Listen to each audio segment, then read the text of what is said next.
Carolyn Dube here. What's the play for today? Well, today I'm going to be doing some art journaling, and when I'm all finished, it's going to look like this. But it certainly doesn't start out that way, and the idea of putting a big heart on here, that was so not on my radar when I started using up some leftover paint. So this is where the page started. Just using up that leftover paint on the palette, I decided to create these sort of graduated circles here, getting smaller as it goes down the page. And as I was doing that, I realized, oh, what a big caterpillar. I'm making a giant caterpillar for this page. And what does my caterpillar need? It needs big eyes or feelers or something. And I end up creating what looks like more bunny ear than anything that would belong on a caterpillar. By the time I was done with the blue, I pretty much feel like I'd given this caterpillar a mohawk. Now, once a caterpillar has a blue mohawk, what do you do next? It's not like I can do something quiet and reserved to go with a blue mohawk for her. So I created the perfect caterpillar accessory to go with a blue mohawk, and that is a pink fringe background. These also could be kind of like, spiny, spiky things. Yeah, there's a little interpretation being involved here. And actually, as I look at it now, one could even think this was kind of like a pickle. But anyway, whether this is a caterpillar or a pickle, there was way too much white space on that page. So I'm putting some of the orange here to fill in. And would you like to know why I chose orange? Because I thought I had the most orange paint on the palette, and since this was such a large area, of course it would make sense to use up that paint there. But after I put a little bit on, yeah, you saw me just squirt some more orange paint out there, right? That means I didn't have quite as much as what I thought.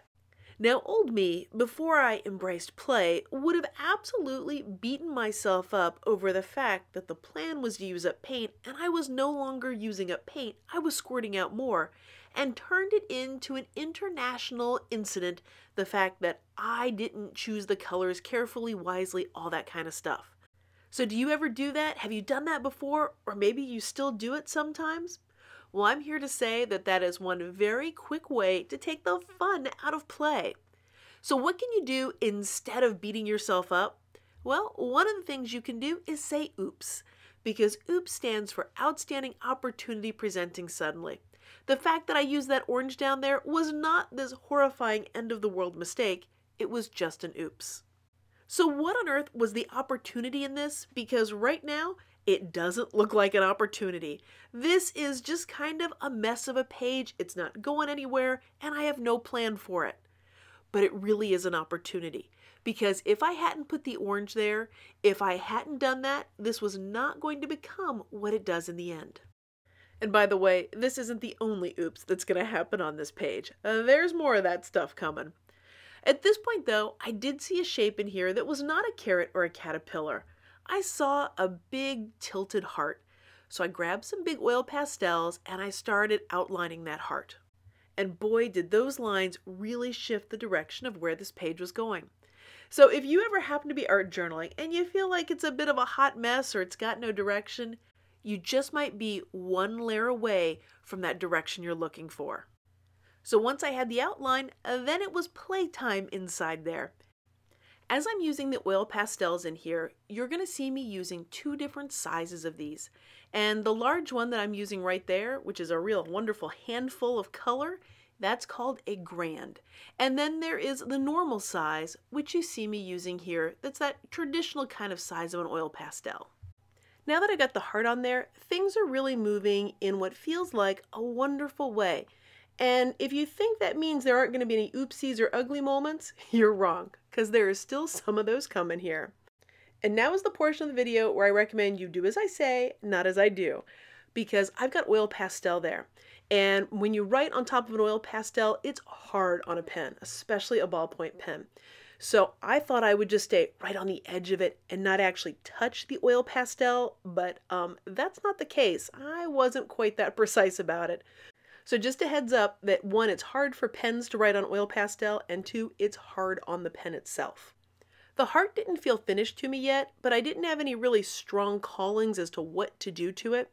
So I grabbed an oil pastel and I started putting it down here on the orange, and as soon as I did it, I went, oh, that is so not what I wanted there, and I really wish I could have taken it back. But instead, I just said oops, because it is an outstanding opportunity presenting suddenly. And it got me to stop using the oil pastels and go back to using up some of the paint that was left over on that palette. One of the big questions that I hear from people is, how do you know when something's finished?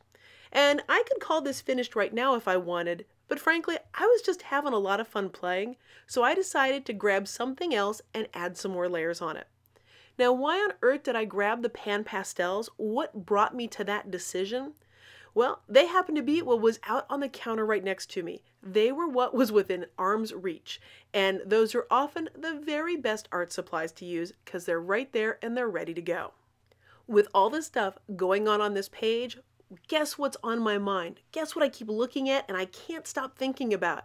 And that would be that green and blue at the bottom of the heart that I put on top of the orange. That oops there, it's really bugging me. And it's standing out like this big giant billboard.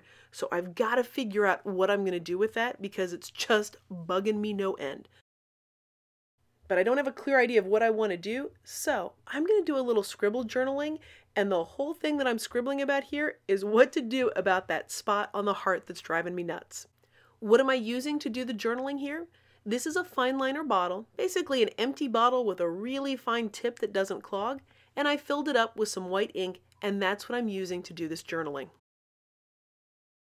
One of the reasons why I like the fine liner is because it can write over anything and I don't have to worry about ruining something like this pen.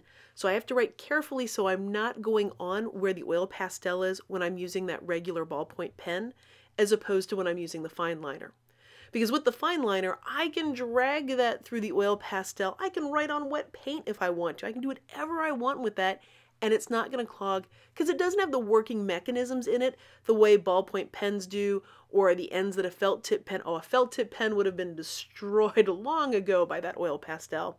So if you're looking to write on unusual surfaces or hard to write on things like wet paint or oil pastels, something like the fine liner is a great way to do that. And I've got another video going into depth and detail about the fine liners and how they work, and I'll have that linked up down there for you.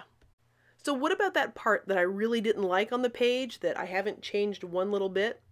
Well, actually, it has changed a little bit to me. Now that I've added the white here, I don't mind that bottom part quite so much, so I think I'm going to let it stay just the way it is.